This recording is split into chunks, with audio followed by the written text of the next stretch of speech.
आध्यात्म विज्ञान यह कोई धर्म या संप्रदाय नहीं है। यह स्पिरिचुअल साइंस है जो कुदरत के कानून पर आधारित है। यह विज्ञान पूरे ब्रह्मांड के सभी रहस्यों को खोल देता है, जीवन के सभी पहलुओं को समझने के लिए एक नई दृष्टि देता है। इसी को आर्ट ऑफ विजन कहते हैं, दुनिया को देखने की एक नई दृष्टि, जो आध्यात्म विज्ञानी परम पूज्य स्वामी श्री कमलेशानंद जी के निर्देशन में सनातन सत्य का अनुसंधान कर जीवन को प्रकाशित करे। जय सच्चिदानंद। जय सच्चिदानंद स्वामी जी। आप आध्यात्मिक विज्ञानी हैं, बराबर है? तो ये आध्यात्मिक विज्ञानी क्या है, इसके बारे में आम जनता को समझ में आवे ऐसे आपकी भाषा में, सरल भाषा में समझाने की कोशिश कीजिए। अध्यात्म विज्ञानी का मतलब होता है, इंग्लिश में इसको स्पिरिचुअल साइंटिस्ट कहते हैं। जी, और वो स्पिरिचुअल साइंटिस्ट का मतलब होता है, ये दुनिया का जो सनातन सत्य है जी, वो सनातन सत्य वो जानते हैं और उनकी दृष्टि में है, उनके अनुभव में है, बराबर है। इसीलिए उसको आध्यात्म विज्ञानी बोलते हैं। ओके, आध्यात्म विज्ञानी इसीलिए कहा जाता है क्योंकि वो खुद आध्यात्म विज्ञान को जानते हैं। और आध्यात्म विज्ञान किसको कहते हैं? हाँ, आध्यात्म विज्ञान का मतलब होता है, ये दुनिया कौन से तत्वों से बनी हुई है, बराबर है ये दुनिया का कंट्रोलर कौन है, जी, और ये दुनिया की जो ये अवस्था दिखती है वो क्या है। बराबर। इनका सनातन सत्य उनके विजन में, उनकी दृष्टि में खुला हो गया है। इसको कहते हैं आध्यात्म विज्ञानी यानी spiritual scientist. Spiritual science, yes, okay. तो स्पिरिचुअल साइंटिस्ट है, उसके अंदर ये दुनिया 6 तत्वों से बनी है, 6 सनातन तत्वों से बनी है। ओके, और 6 सनातन तत्वों के अंदर सबसे पहला तत्व है चेतन, जी, दूसरा तत्व है जड़, ओके, तीसरा तत्व है गति सहायक मोशन, जी, चौथा तत्व है स्थिति सहायक बराबर है, स्टेबिलिटी, ओके, पांचवा तत्व है स्पेस, स्पेस, और छठा तत्व है टाइम। तो ये 6 तत्वों से पूरी दुनिया बनी है। बराबर, इस दुनिया के अंदर मूलभूत 2 तत्व है, जड़ और चेतन, बराबर है। और बाकी के जो 4 तत्व है वो तो सहायक है, अच्छा, अवस्थाओं को सहाय करता है। बराबर है, तो वो 4 तत्व जो है, गति सहायक, स्थिति सहायक, समय तत्व एंड प्लेस तत्व, ओके, वो सहायक है, अवस्थाओं को हेल्प कर रहा है। हेल्प कर रहा है। ठीक है, ठीक तो है, 6 तत्व को सिद्धांत के रूप में जानना है, इनका रोल क्या है दुनिया के अंदर, बराबर है, क्योंकि पूरी सृष्टि उनसे बनी हुई है। बराबर, दुनिया की कोई भी अवस्था 6 तत्वों से पर नहीं है। ओके, तो इसीलिए 6 तत्वों को जानना, इसका एक नाम है आध्यात्म विज्ञान के अंदर, उसको कहते हैं कुदरत, नेचर। ओके, दूसरा है, ये दुनिया कौन से कानून से चलती है। बराबर, तो ये दुनिया जो चलती है वो कुदरती कानून से चलती है।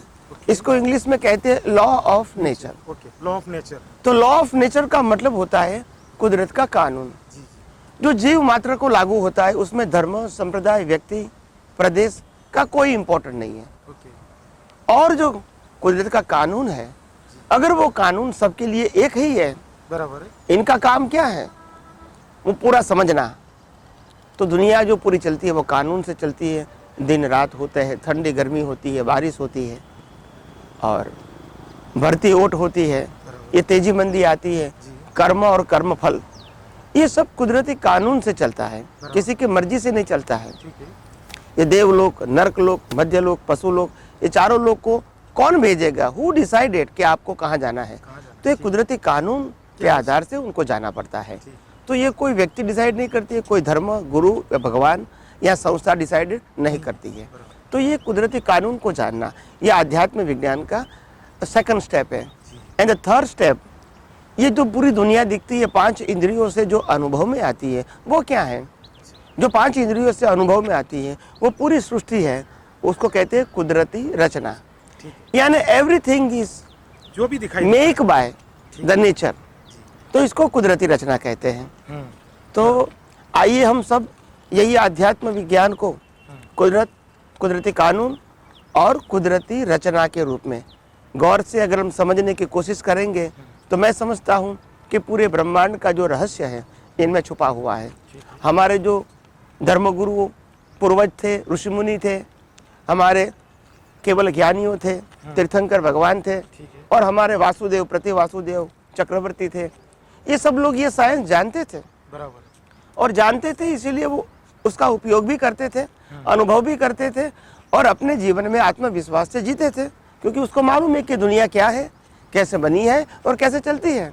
मगर आम जनता वो नहीं जानती है, और इसीलिए उसको भीख और भय रहता है, और पूरे जीवन के अंदर भीख और भय के आधार से, एक दूसरे की अपेक्षा के आधार से ही वो जीता है, और पूरी जिंदगी भय में जीता है कि मैं कल क्या होगा, परसों क्या होगा, ये करूँ तो क्या होगा, मैं परिवार में नहीं हो तो क्या होगा, कल मैं मर जाऊंगा तो क्या होगा, मैं धर्म का पालन नहीं करूंगा तो क्या होगा, मैं भगवान गुरु या मंदिर को नहीं मानूंगा, नहीं जाऊंगा तो क्या होगा, ऐसा डर रहता होता है। मगर हाँ, मगर जो व्यक्ति ये दुनिया का जो सनातन सत्य जानता है, उनको और कुछ जानने की जरूरत नहीं है, मगर ये अल्टीमेट है।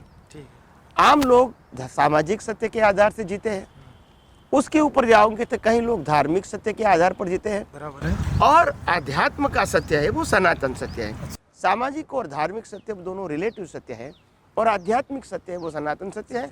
सामाजिक और धार्मिक सत्य संप्रदाय के ऊपर आधारित है, धार्मिक सत्य भी धर्म के ऊपर आधारित है, मगर ये सनातन सत्य है वो जीव मात्रा को लागू होता है, क्योंकि वो किसी के व्यू पॉइंट से नहीं चलता है, सबके तो लिए इक्वल है। हाँ, तो आइए हम सब ये आध्यात्म विज्ञान को और गौर से समझने की कोशिश करें, और ये विज्ञान हम खुद आत्मसात करके अपना जीवन धन्य बनाएं, और मुक्ति के मार्ग में और सनातन सुख के मार्ग में चिंता मुक्त अवस्था के अंदर चिंता मुक्त अवस्था को हम अनुभूति करें, और सच्चा सुख प्राप्त करके हमारा खुद का कल्याण होवे, हम खुद सुखी होवे, शाश्वत सुख प्राप्त करें, और हजारों लोगों को कल्याण के हम उत्तम निमित्त बने।